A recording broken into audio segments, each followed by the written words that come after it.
With me now is Bella Bosch. She's from Tampa but has evacuated. She is currently in Enterprise, Alabama. Bella, thanks so much for joining us here in Canada. Thank you so much for having me. I understand you live in Tampa, but you have now gotten out of the area. Heated warnings from emergency officials to go somewhere safer. What was going through your mind when you were making this decision? Should I stay put or should I get out? Yeah, so basically, it was just so much going on in my mind. Like, so many people in my area were staying instead of leaving. So that made me think, oh, should I stay? Is it not going to be like as severe as so many people are saying?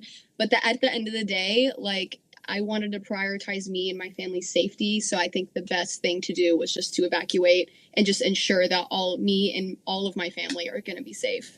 And that's the thought process, right? You know, Florida is no stranger to these big storms. And a lot of people think, you know what, I've ridden out one, I can ride out another. But when you did make this decision, where are you going to now in your head? What I need to pack, who needs to come with me, where I need to go? Walk us through that thought process of you've made the decision to leave. Now you got to figure out what you should get.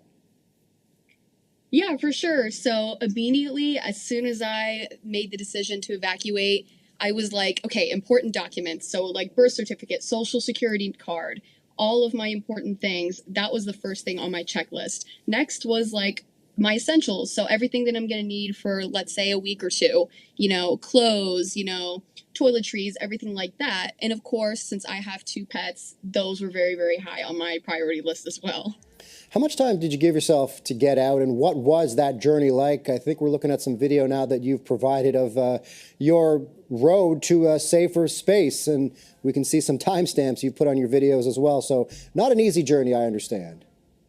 Yeah, for sure. Me and my family, we left about, I'd say maybe 2-ish days before, the major hit to Tampa. So we gave ourselves a decent amount of time, and we had left really early in the morning because I was watching the news, watching the Weather Channel constantly the day before, and they were showing all of the traffic cameras, and it was just backed up. So my thought process was, maybe if we leave early, we wouldn't hit as much traffic, which it was kind of the case, kind of not.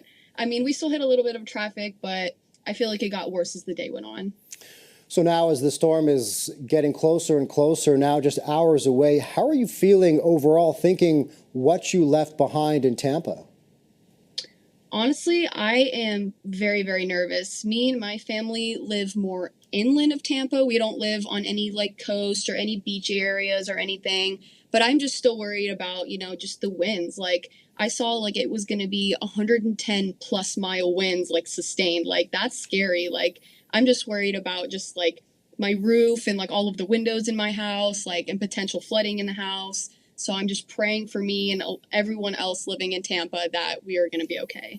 All right, Bella Bosch, all the best to you, your family, your pets as well. A Tampa resident who's now made it somewhere safer in Enterprise, Alabama. Thanks so much for sharing your story.